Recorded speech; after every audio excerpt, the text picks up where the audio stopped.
I'm going to have a big tea party and I'll invite all my disco friends. Sit around and chill as per due. Talk about all the boys that we have done. What shall we eat? Something that's new. Cucumber sandwiches, noodling meat.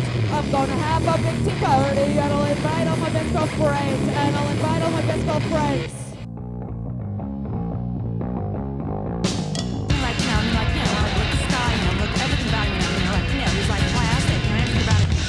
Final grind. Mow the lawn. Fashion plate. Final grind. Mow the lawn. Oh! Skateboarding is an anti-authoritarian sport, virtually defined by the kids who skate. And whenever and wherever it becomes popular, it's always banned by the local authorities. Love Park symbolized Philly skateboarding. People came from all over to skate here. Just in all skateboard videos and magazines and stuff. It's just naturally perfect for skateboarding. It's got levels and stuff you can jump off of. It's got little ramps, cans to jump over. What more could a skateboarder want? Unfortunately, the city didn't feel the same way. They claimed that skating was destroying the marble and the fast action was dangerous to pedestrians. So in 1995, Mayor Ed Rendell banned skating in this most popular of spots.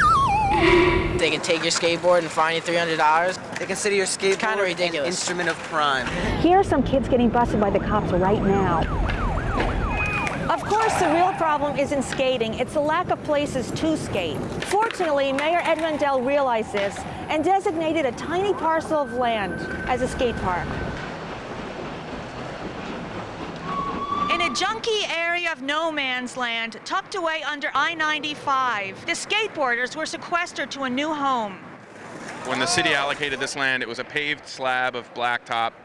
There had been substantial plans with the city, and they just didn't follow through on it. They designed the park really without the help of skaters. Those union contractors built this little pyramid-shaped object, and this here, minus the transitions, it was just essentially a big curb. But it was lame and tame and far away, and the skaters didn't like it. A bunch of skaters, myself included, came down here and just started literally hand troweling this cement. Lo and behold, it wasn't as hard as we thought. We took dirt and these cement cylinders, which the city had used to perimeter off the park, and used those as foundations for these curved walls. Out of that experiment came this wall with the skulls on it, and we built these little moguls over here. Next, in the spring and summer of '97, my friends and I decided to build the half pipe.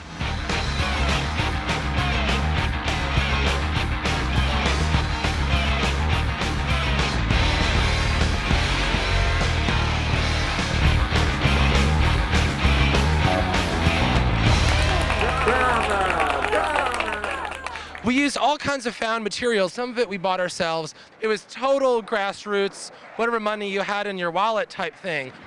In the spring of 1998, City Council President, now Mayor John Street, quietly offered the skaters a $500,000 capital grant to renovate the park. In return, the skaters would have to form a nonprofit organization where they would be liable for the park.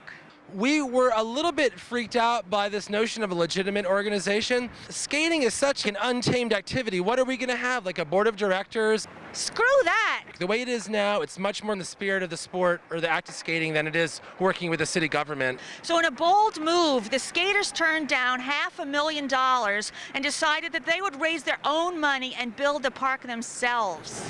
The fundraisers are sort of almost like bake sale type stuff. Collection jars, Raffle tickets and stuff.